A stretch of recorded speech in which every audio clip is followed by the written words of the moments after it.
Энэ бүх толилуулж байна. Амжилтад хүрдэггүй хүмүүсийн өчүүхэн ялгаа. Зохиогч Ивато Мацуо. Япон улсын удирдлагын ухааны хамгийн шилдэг мэргэжилтний 49 зөвлөгөө. Орчуулсан Оюун Билгийн Бат Эрдэнэ. Өгүүлэгч Энх болтын Алтан гэрэл.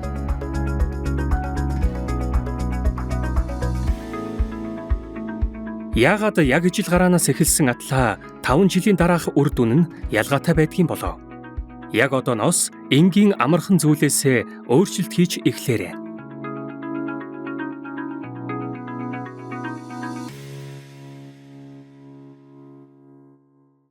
Нэгдүгээр бүлэг.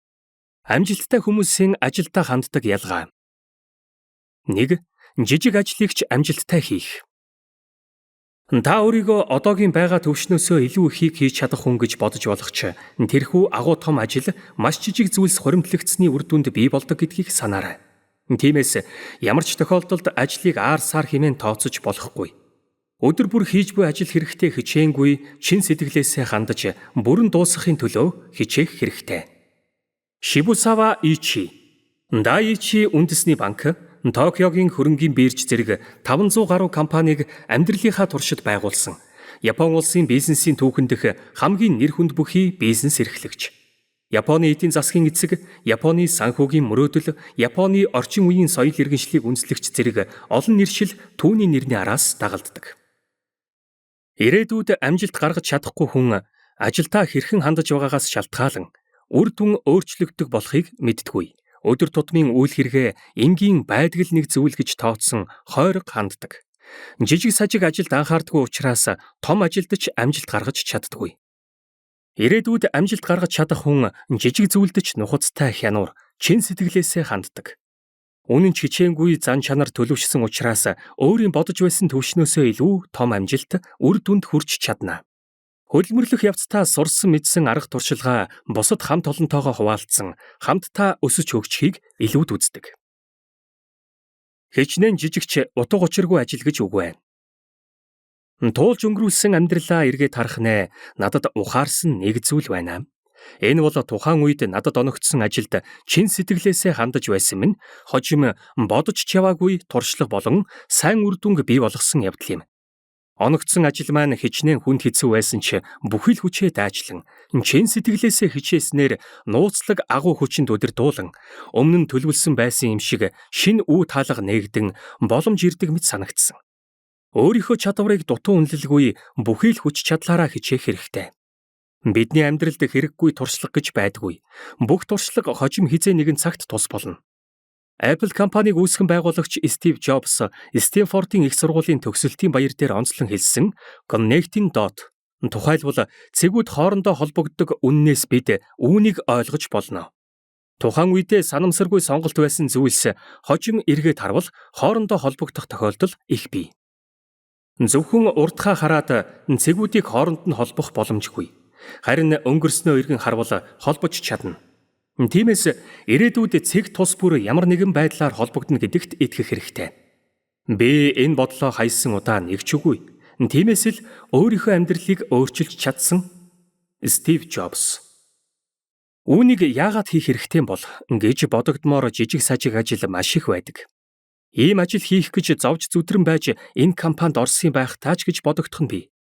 Тэгвэл анхнаасаа ямар ч туршлагагүй шинэ хүнд компани чухал том ажлыг хариуцуулна гэж үгүй шүү дээ. Гар хөлийн үзүүрээр ч хийчих аар сар ажлуудыг нэг нэгээр нь чин сэтгэлээсээ хийж, ур чадвараа хүлээн зөвшөөрүүлснээр илүү сайхан боломж ирнэ. Танд гутал янзлах ажил даалгасан бол энэ ажилдаа хамгийн шилдэг нь болоорой. Тэгвэл таны байр суурь энэ хэвээр байхгүй. Кобаяши Ичизо, Ханкью Тохо группийг үүсгэн байгуулагч. 2. Өмнөх ажилдаа бүх хүчээ дайчлах. Нүднийхээ өмнө харагдах ажилд анхаарлаа бүрэн хандуулаарай. Нарны гэрлийг нэг цэг дээр удаан барьж байж гал асаадаг мэт.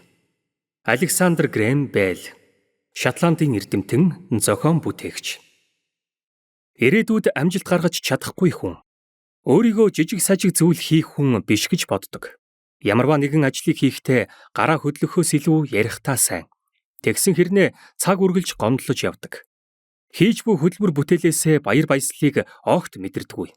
Ажилдаа бүх хүчээ дайчлахаасаа өмнө хэрхэн арга цааж цаг хугацааг хурдан өнгөрөх талаар байнга бодно. Ирээдүйд амжилт гаргах хүн жижиг ажилд ч бүхий л хүч сэтгэлээ зориулдаг. Хэрхэн хөдөлмөрлөвөл үр дүнтэй байх талаар судалж суралцдаг.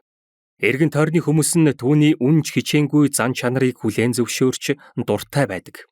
Бусдад өөрийнхөө чадварыг хүлээн зөвшөөрүүлдэг учраас сонирхолтой чин сэтгэлээсээ ажилдаг. Амжилт гаргах хүн ямар ч ажил хийсэн үр дүнд хүрдэг. Би их сургуулаа төгсмөгцөө Nissan автомашины компанид 3 жил орчим түүний дотор 19 сарын турш Осакад байрлах борлуулалтын төвд ажилласан юм. Эхэндээ үйлдвэрлэгч компанид орсон атлаа яагаад би борлуулалтын ажил хийх хэрэгтэй болоо гэсэн бодол толгойд эргэлзсээр байсан. Мөн бусад хүмүүс компани төв салбар дээр сайхан газарт ажиллаж байхад би ийм хөдөө хол газарт цөлөгдөгч гэжтэй гэх мэтээр сэтгэл дундуур байв. Хэдийгээр ийм таагүй бодол төрж байсан ч нөгөө талаар хэдийгээр энд хуваарлагдсан ч хичээнгүйлэн ажиллаж өөрийнхөө хэн гэдгийг харуулах болондоо гэж сэтгэлдээ хатуу шийдэв. Осакад очсноос хойш 3 сарын дараа хурмаа хийсэн ч гэсэн нэг өдрийг ч алгасалгүй өдөр бүр үйлчлүүлэгчдтэйгээ уулзсан ажилдаа анхаарав. Мэргэжилтэйгээ холбоотой бараг 20 орчим ном уншиж судлан шаардлагатай өөрийн гэсэн харилцааны арга барилтай болж үнэхээр шаргуу хөдөлмөрлсөн юм. Үүний үр дүнд би өмнө нь ажиллаж байсан хүнээс 9 дахин их хэмжээний борлуулалт хийж чадсан бөгөөд компани зүгээс өндөр үнэлгээ авав. Борлуулалтын хэмжээг шинжилэн тогтоож шагналж авч амжив. Ингэж мах руу хичээх явцдаа би нэг зүйлийг сайтар ойлгож авсан. Надтай ажил шинээр орсон хүмүүс дунд ч шаргуу хөдөлмөрлөн оногдсон ажлаа сайн хийсэн хэсэг нөхөд маань мөн захирлаас шагнал авсан юм.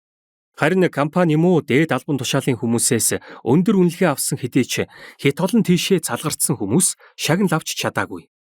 Ажилдаа сайн хүн ямар ч үүрэг даалгавар өгөгдсөн найдвартай сайн гүйцэтгэдэг болохыг би мэдсэн. Компани зүгээс шагнал авсан хүмүүсийг харвал бүгд өөрийн гэсэн борлуулалтын аргыг бодож олсон мөн ингэх явцдаа хувийн онцлог шинж чанараач илэрхийлсэн юм. Тэдний арга барил өөр хэдий ч бүх хүчээ дайчилснаар сайн үр дүнд хүрч чадсан юм. Ийхүү хүн өөрт оногдсон жижиг ажлыг сайн хийж чадахгүй бол том ажилд ч амжилт гаргахгүй.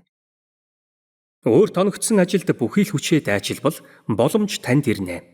Энэ л өндрөөр үнэлэгдэх эрхэм чанар бөгөөд дараагийн ажил үргэлжлэх нууц. Эндрю Мэтьюс Австралид тариачны гэр бүлд төрөн их сургуульд хуулийн мэргэжил эзэмшин 25 наснда Америкийн нэгдсэн улсад очин хүмүүсийн хөрөгийг зурдаг болсон бөгөөд хожим алдартай зураач болсон. Ирээдүйхээ талаар томоор мөрөөдөж болох ч нүдний өмнө харагдах жижиг ажилд ч бүхий л хүч чадлаараа анхаараарай. Мөрөөдөл тань биелвэл дараагийн зорилгоо биелүүлэхийн тулд тасралтгүй хичээх болно. Тэр хүнд ажил даалгавал бүрэн итгэж болно гэж эргэн тойрны хүмүүс таныг үнэлэх нь цааш илүү том ажил хийх үндэс суурь болж тэр хэмжээгээр олон сайхан боломжч ирнэ. Би сайн ажилласныхаа хүчинд захирлаасаа шагнал аван бүр цаашлаад Америкийн нэгдсэн улсад суралцах боломжтой болсон юм. Ийхүү олон сайхан үе таалга ээлж дараалан нээгдсээр байлаа. Би ариун туршлага хуримтлуулан эргэн тойрныхоо хүмүүсийн итгэлийг олж чадсан бөгөөд энэ маань хадгаламжиндах мөнгө шиг улам арвжив. Яг одоо олж болох хэд мөнгөнөөс илүү хүмүүст хүлээн зөвшөөрөгдөж тэдний итгэлийг дааж чадна гэдэг хамгийн үнэтэй хөрөнгө. Ажилсаг хөдөлмөрч хүн хизээ нэгэн цагт заавал шагнал хүртдэг нь бичигдээгүй хууль юм аа. Мөнгө юм уу эд хөрөнгө улс орны баялаг биш. Ямар байр суурин дээр байх нь хамаагүй. Өөрийн хариуцаж авсан ажилд үнэн ч хичээнгүй сэтгэлээр шаргуу хөдөлмөрлөдөг хүн л тухайн улс орны үнэт баялаг мөн. Сайчо Японы буддын шашны нэр хүнд бүхий лам. Аливаа нэгэн томоохон хувьсгал өөрчлөлтийг хийсэн хүн ч анхандаа өчүүхэн жижиг алхмаас эхэлсэн байдаг нь үнэн. Хүн нэг бүрийн зөв үйлдэл хуримтлагдсан цугласаар гал асааж энэ ертөнцийг өөрчилдөг юм. Та ганцхан том хөдлөөд ертөнцийг бүхэлд нь гийгүүлэх гэж хичээхээсээ илүү эхлээд өөрийнхөө гэрийн буланг гэрэлтүүлээрэй. Учир нь нэг удаагийн орлогоор дэлхийг бүхэлд нь гэрэлтүүлэх гэвэл нарны хэмжээний эрчим хүчийг гаргах шаардлагатай болно. Гэхдээ энэ боломжгүй гэдгийг бид сайн мэднэ. Тиймээс нэн түрүүн өөрийн өмнөх замд гэрэл асаах хэрэгтэй. Хүн бүр ингэж чадвал дэлхий бүхэлдээ гэрэл гэгээтэй болох босуу. Аливаа гэхэд томоор байн гарч өмнөө байгаа жижиг ажлыг үл тоомсорлож хайн хандалгүй бүхий л чадлаараа хичээх хэрэгтэй. Энэ үед хамгийн чухал нь эхлээд өөрийнхөө өрөөг гэрэлтүүлэх сэтгэл юм а.